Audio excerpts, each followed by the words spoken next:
Polar bears. Why a group is called a sleuth?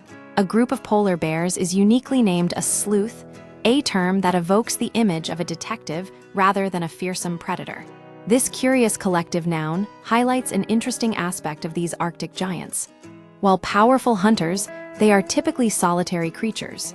Solitary hunters by nature, polar bears spend most of their lives alone, roaming the sea ice of the Arctic in search of seals, their primary food source.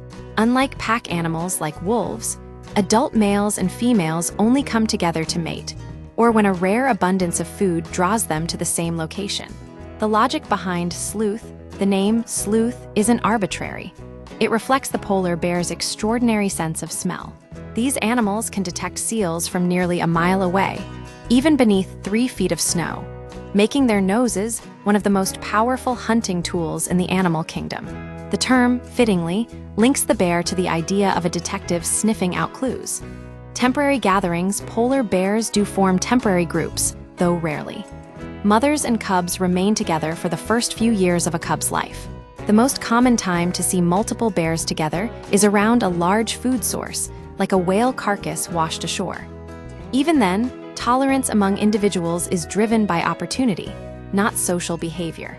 Climate change and AMP.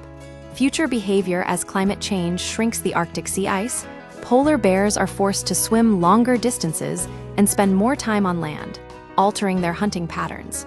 Scientists continue to study how these changes will affect the species, including the likelihood of increased interactions and group formations in food-scarce environments.